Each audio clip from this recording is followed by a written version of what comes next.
dedicated to sharing valuable insights from great books worldwide. Hello, this is Sally's Book Talk. Today, I'll be interpreting the book, The Third Reich in Power. The author is Richard J. Evans, a contemporary British historian and authority on German history. Commonly known as Nazi Germany, it existed from 1933 to 1945. Though it lasted just over a decade, it caused unprecedented devastation to Germany and the world. Even more than 70 years after the Nazi regime fell, historical works and films about it keep emerging. Many people ask, what exactly happened to the Germans back then? The popular view is that they were brainwashed by Hitler and Nazi propaganda, worshipping strong power and deluded into conquering the world. And World War II was launched by this nation that had descended into collective madness. Popular movies, TV shows, and books on the market constantly reinforce this impression. However, the author Evans has a different take. He drew from personal archives, letters, diaries, and other microhistorical sources to study the mindset of various social classes in Germany from the Nazis' rise to power to the eve of World War II. He found that while fanatics existed under Nazi rule, most people just went with the flow. They didn't protest openly, but they weren't particularly swayed by official propaganda either. In fact, the German public had a pragmatic attitude toward the Nazi regime. They welcomed measures that benefited them, like solving unemployment, restoring order, and seizing Jewish property. But if their personal interests were violated, they'd complain and find ways to make up for the losses. As for Nazi ideology, it might have appealed to youth, but few adults truly believed in it. Hitler and other Nazi leaders knew this well. They understood a regime couldn't survive on political intimidation, violence, and suppression alone. It had to address people's needs and feelings, implementing measures to win them over. This way, they tied ordinary people's fates to their own, gradually dragging the entire German nation down the path of military expansion and external plunder. Evans's The Third Reich in Power details this process. I'll cover it in 2 parts, divided into 6 sections. Today we'll cover the 3 parts of the first episode. Part 1. How did the Nazis establish themselves in the early days of their rule? Part 2. How did the Nazis win public support by addressing social issues? Part 3.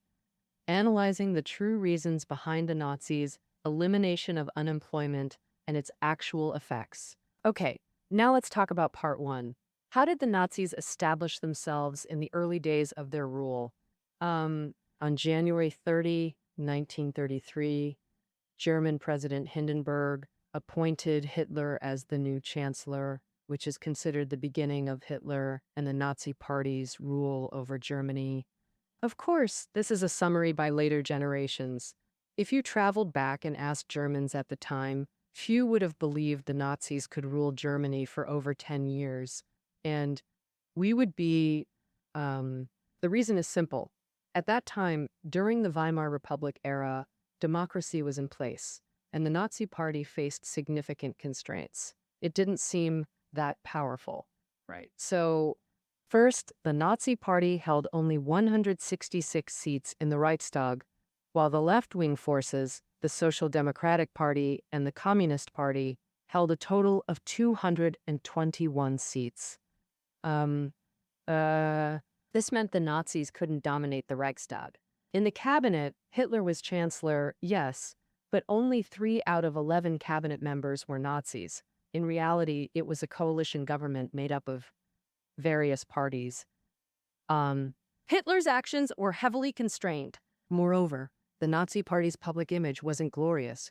The party started with street movements, especially its paramilitary group, the SA, which acted as thugs during the Nazis' struggles against competitors, engaging in insults, fights, assassinations, and all sorts of evils. In the eyes of the German public, the SA was just a bunch of thugs, and the Nazi Party's image became synonymous with bloody violence. After Hitler became chancellor, the SA became even more arrogant. They caused trouble on the streets. Once the SA clashed with the Social Democrats in a Berlin suburb. 3 SA members were shot, and the SA retaliated by arresting 500 locals and killing 91 people. Such barbaric actions were strongly condemned by all sectors of society. Even Hitler had growing issues with the SA. It turned out that after Hitler came to power, the SA leader Ernst Röhm saw himself as a hero and demanded to be appointed Minister of Defense and to replace all levels of German military officers with SA members. Hitler's rise to power relied on military support, and to consolidate his position, he still needed the military's backing. So, he flatly refused Röhm's unreasonable demands. Seeing no gain, Röhm then advocated for a second revolution. Röhm said he claimed that Hitler becoming chancellor was just the first step in seizing power, the first revolution, and that they should immediately launch a second revolution to control all of Germany. In this process, the SA would play a key role. Clearly, Röhm was dissatisfied with the current power distribution and was trying to seize more benefits for himself and his subordinates through this so-called second revolution. So, how would Hitler handle this? 6 words. First, exploit, then purge. First, let's talk about exploiting. Before consolidating power, the SA still had value to exploit. In February 1933, an anarchist set fire to the Reichstag building, known historically as the Reichstag Fire. Hitler blamed the German Communist Party for it, throwing thousands of communist members into prison, with hundreds dying from beatings and detention. These dirty tasks were naturally handled by the SA. Despite this, in the March Reichstag elections, the Communists still won many votes, and together with the Social Democrats, the left wing totaled about 30% of the votes, while the Nazi allies barely exceeded 50%.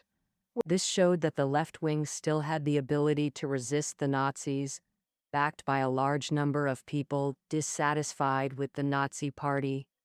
So, Hitler employed a two-pronged approach. On one hand, exploiting the bourgeoisie's fear of revolution to make them side with the Nazis and isolate the left wing. On the other hand, he ordered the SA to stir up trouble, mobilizing SA members nationwide to loot and plunder. The offices and union organizations of the Communists and Social Democrats across the country were ransacked, taking advantage of the nationwide atmosphere of terror. Hitler expanded his crackdown, banning the German National People's Party, which had always been in step with the Nazis. The party's leader protested, and Hitler threatened, "If you keep talking nonsense, I'll make you bleed rivers." Another Nazi ally, the Center Party, was also dissolved. At the same time, the Nazis manipulated the Reichstag to pass the Enabling Act, which allowed the cabinet to bypass the Reichstag and president and directly exercise power. Hitler became even more reckless. By the summer of 1933, the Nazi Party had completely controlled the Reichstag and cabinet, almost entirely homogeneous, and the opposition was thoroughly suppressed. As the saying goes, when the hare is dead, the hounds are boiled, meaning the SA had lost its usefulness from then on. Hitler prepared to purge his own ranks. In July 1933, Hitler gathered the main Nazi leaders and said, "We already hold great power. Stop clamoring for a second revolution." Germany needed stability, but Rome turned a deaf ear. By then, the SA had over 2 million members, and with such a force at his command, Rome felt confident enough to challenge Hitler. He publicly declared that the SA still had major historical tasks to undertake.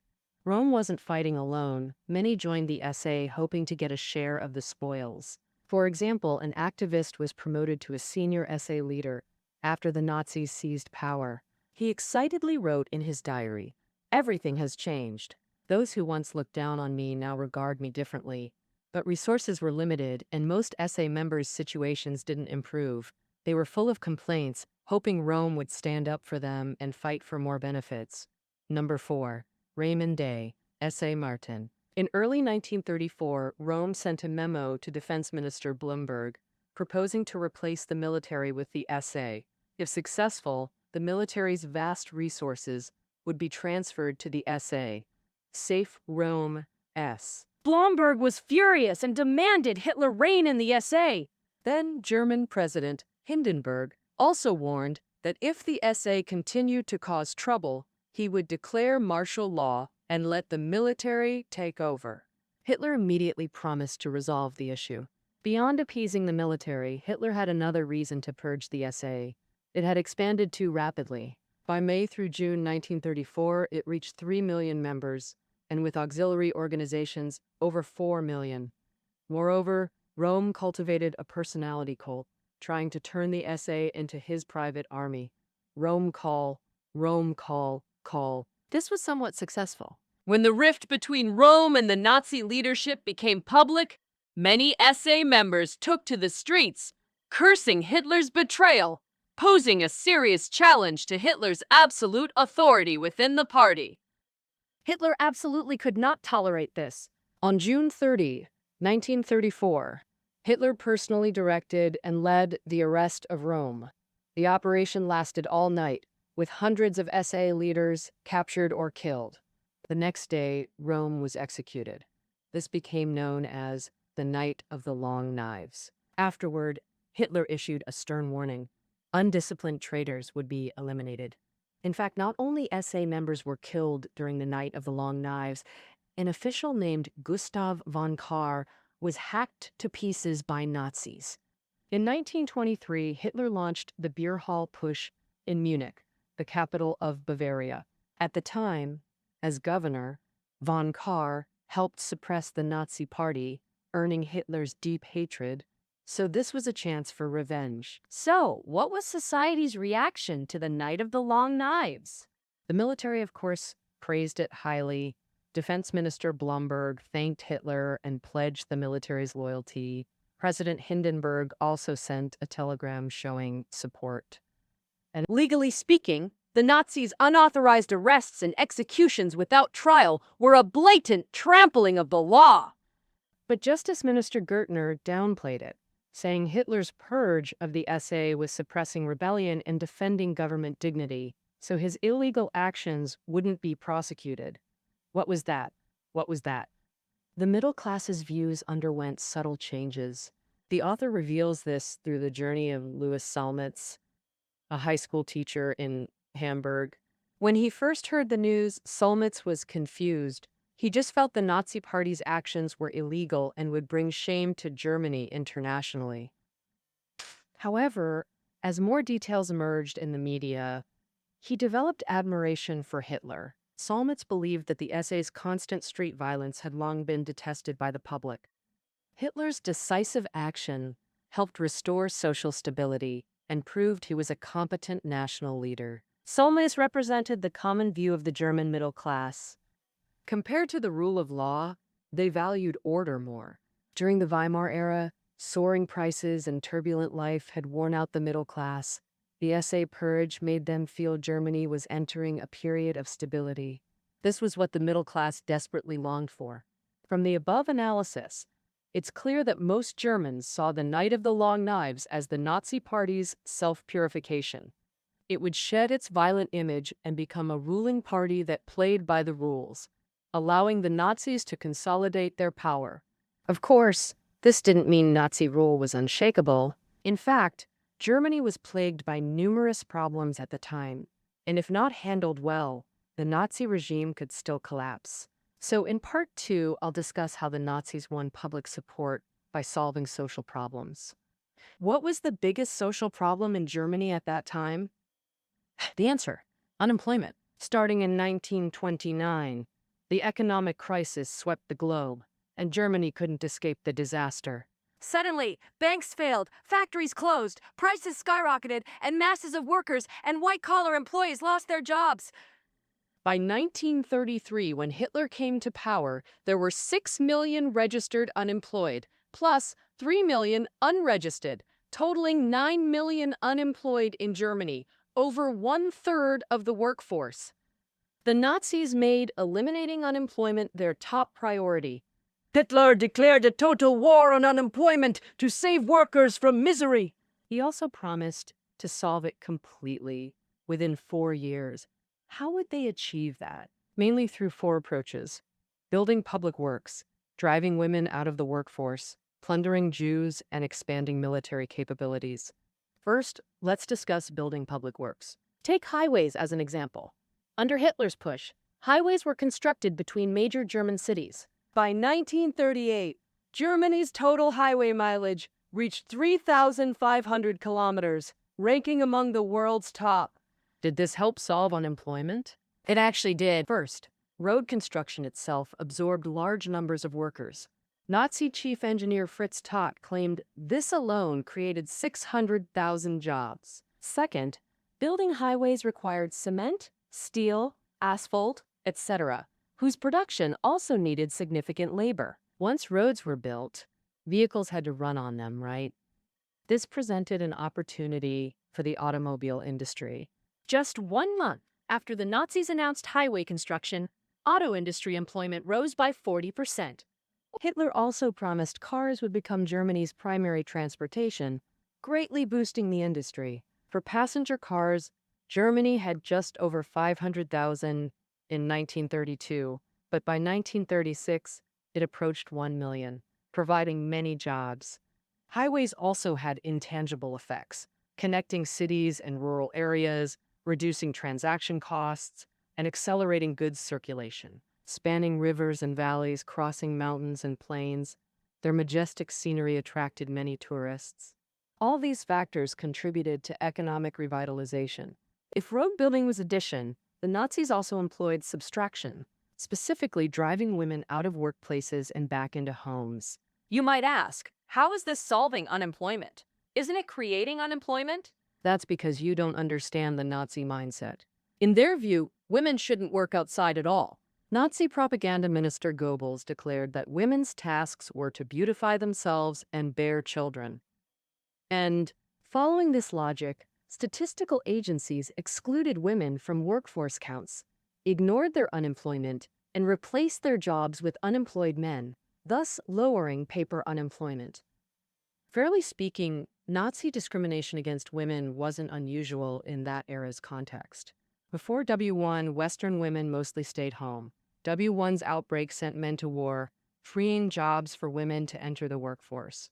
But after the war ended, to accommodate demobilized men, the government again encouraged women to return home. During the Weimar era, all parties, whether left-wing SPD, communists, right-wing Nazis, or Center Party, unanimously said women should stay at home. When the economic crisis hit and companies needed to lay off workers, female employees were often the first to go. In short, it was an era full of prejudice against women. Only the Nazis shouted louder and acted more extremely. For example, the Nazi government created a marriage loan program, allowing newlyweds to apply for a 1,000 mark interest-free loan on condition the wife quit her job until repayment. Since women had to quit jobs, you'd think they'd repay quickly. No way! Rules kept repayments at 10 marks monthly. Banks wouldn't accept more. So full repayment took 8.5 years. During that time, women could only be full-time housewives. The Nazi regime then added an incentive. Each child born reduced the loan by 1/4. 4 children erased the entire 1,000 mark debt. During Depression, this proved too tempting. Applications flooded in until the government limited spots. So, by 1936, 1/3 of newlyweds took these loans. Naturally, these women's lives became consumed by housework. Child-rearing occupied their time, making workforce return unlikely, exactly as Nazis planned. From gender equality perspective, this was clear regression. The Nazis' third unemployment solution was more savage: plundering Jews. Nazi hatred toward Jews stemmed not just from racism, but economic factors. Nazis claimed Jewish financiers controlled Germany's economic lifeline, sucking the blood of Germanic people. Thus, Nazis argued Jews must be purged from economic life so Germans could control their destiny. Where to start? They chose department stores, economically minor targets. Department stores comprised under 5% of German retail, with minimal overall economic impact. But Nazis focused on them because they represented influential new consumption patterns. Plus, Germany's major department stores were Jewish-owned, making them perfect targets to send a nationwide message. We're going to take action. At first, the Nazi government ordered Jews to close department stores, but they soon realized this would cause many people to lose their jobs. And take Hermann Tietz Group, Germany's largest department store chain, for example. It had 58 stores and over 30,000 employees. If it collapses, how to place so many people? What about the Nazi promise to eliminate unemployment? Should it still be fulfilled? This is a very realistic problem. If hard tactics don't work, switch to soft ones. The government ordered that department stores owned by Jews must not advertise in the media at all. Additionally, there were various restrictions, which dealt a heavy blow to the entire department store industry. Naturally, Hermann Tietz Group couldn't escape this calamity. By the end of 1933, its sales had dropped by 41%, forcing it to borrow 14 million marks from a bank. The Nazi finance minister personally acted as the loan intermediary. As the intermediary, he agreed to the loan but demanded Aryanization. What is Aryanization? It means expelling all Jews from companies, whether managers or employees, and replacing them with Aryans, that is, so-called pure Germans.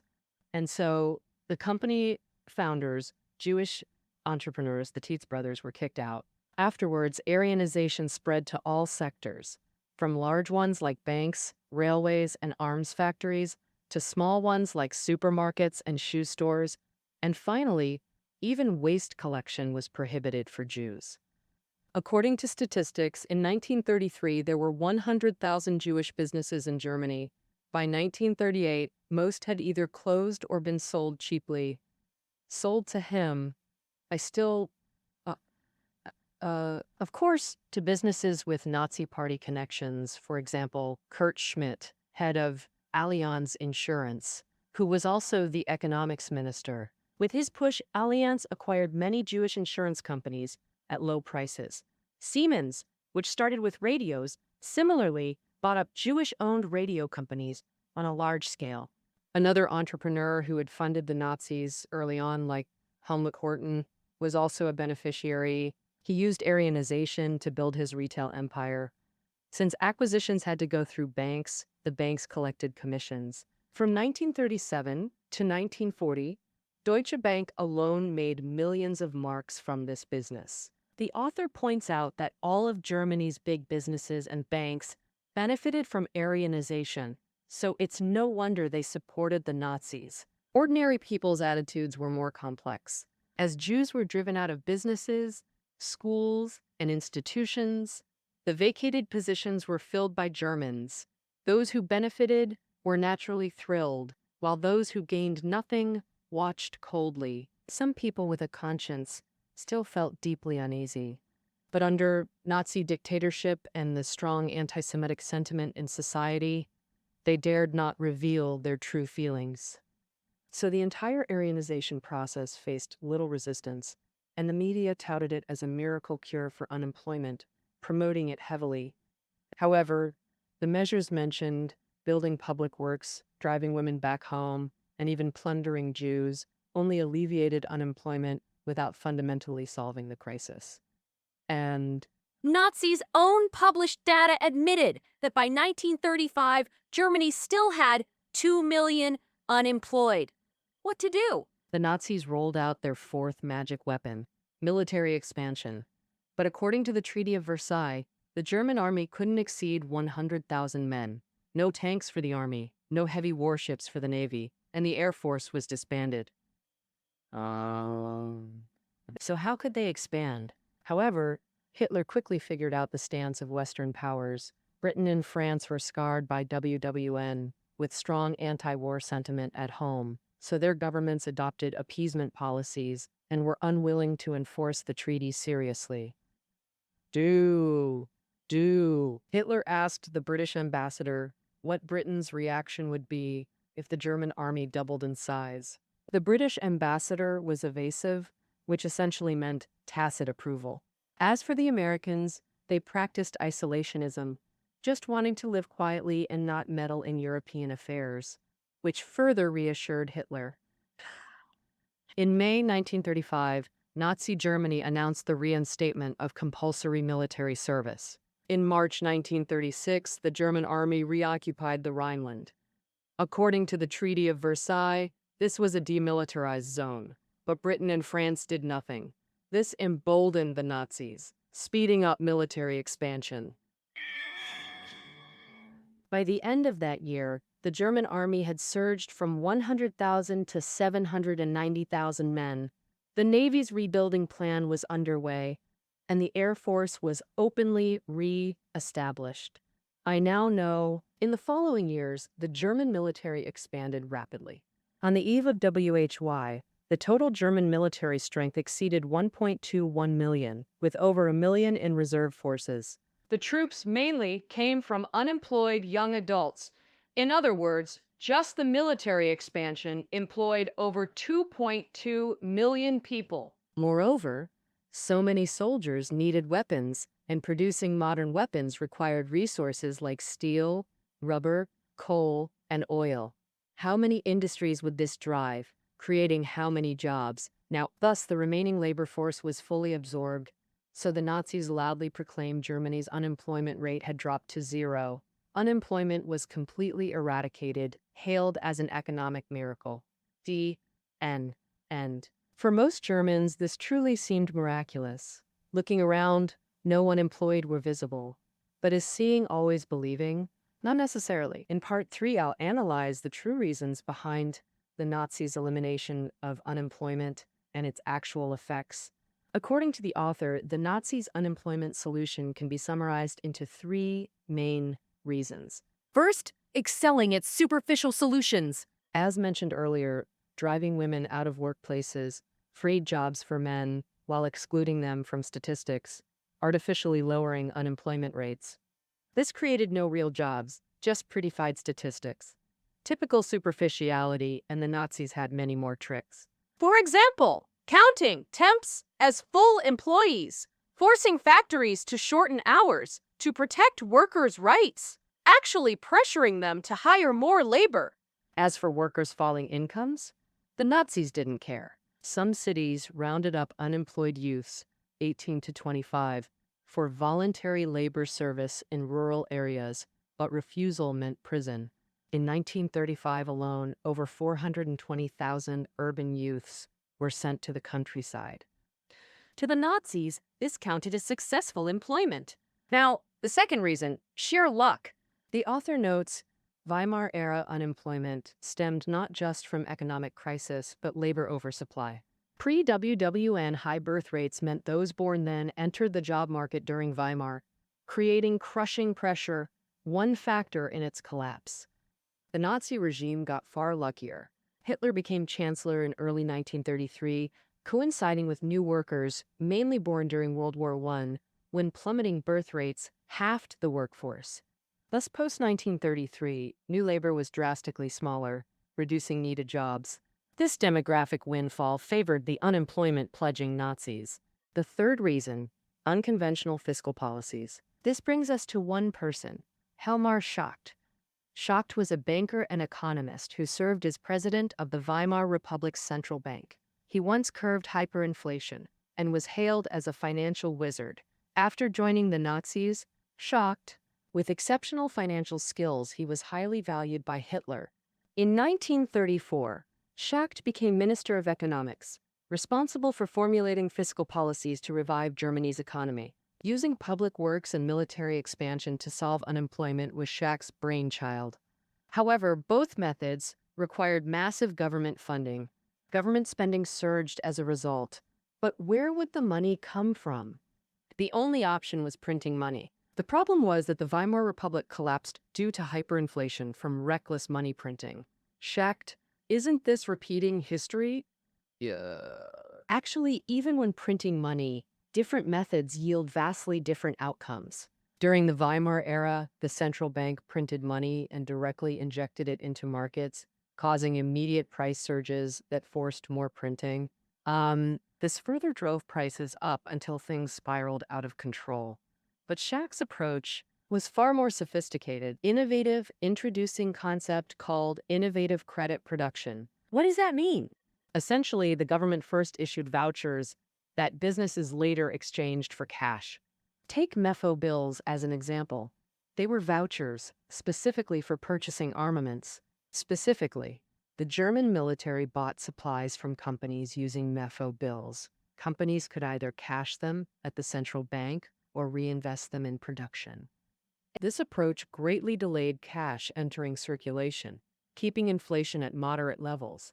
Statistics show from 1934 to 1936, over half of German military purchases used MFO bills. However, this only delayed inflation since companies would eventually cash the bills, gradually pushing prices up over time. By March 1938, Mefo bills totaled 12 billion marks, twice the cash in circulation. What if cashing them triggered hyperinflation? Schacht had already prepared. The solution: price controls, especially on food. The Nazis established the Reich Food Corporation to centrally manage farmers, wholesalers, distributors, and retailers. So, the Nazi regime controlled food production and supply, making grain prices a non-issue. In October 1936, Schacht ordered mandatory price freezes, especially on food, strictly banning further price hikes, which led to shortages. Simple logic. If producers could only sell below market prices, they'd stop selling to avoid losses. The consequences soon showed.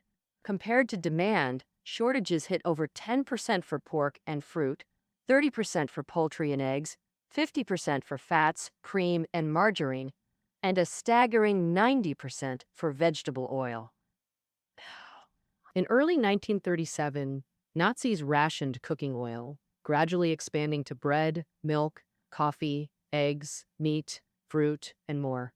They also restricted consumption, like requiring medical certificates to buy white bread, forcing others to settle for inferior loaves.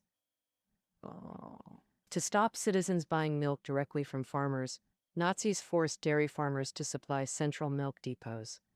Government redistribution followed. Making matters worse, diverting resources to military expansion caused shortages of daily goods and raw materials, further reducing supply. And so, whatever. Take steel. Planes, tanks, warships needed it. But military demand was so high, the industry met barely half. So the regime urged citizens to collect scrap metal for the state, leading to iron fences being torn from homes, churches, parks, and cemeteries for smelting. Nazis even mandated clay pipes for toilet installations instead of metal, deemed strategic material unfit for civilian use. Meanwhile, soaring military spending made inflation control increasingly difficult. Military spending rose from 1.5% of national income in 1933 to 21% by 1938, a 14-fold increase, causing spending to far outpace revenue. By 1938, Germany's budget deficit hit 9.5 billion marks, with tens of billions more in Mefo bills awaiting cash conversion. Without strict price controls and rationing, hyperinflation would have erupted. Schacht knew this day would come eventually. When that time comes, even this financial wizard won't be able to reverse the situation. So he advised Hitler to slow military expansion and delay the crisis. But Hitler flatly refused. He believed only war, plundering other nations' resources and labor, could fundamentally solve their predicament. Due to disagreements, Schacht was dismissed, replaced by the Nazi Party's second-in-command. Hermann Göring continued military expansion under Hitler's orders, proposing to quintuple the Air Force while massively increasing Army and Navy funding.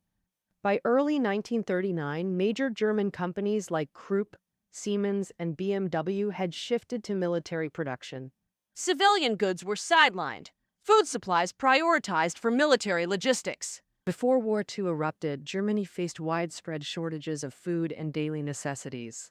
People rushed to stores at dawn for frozen meat or bananas, with scenes visible everywhere on streets. Long queues for shopping. Public complaints were inevitable, yet overall it remained controllable. A Nazi opponent observed that despite suffering from shortages, no social unrest occurred. Everyone in those store queues looked calm, as if life was meant to be this way. What magic did Nazis use to avoid Weimar Republic's collapse? Even more baffling, how did Germans barely fed get whipped into war frenzy marching toward War II's abyss? I'll uncover this mystery. Okay, that's part one of the Third Reich in power. Keynotes below. See you next time.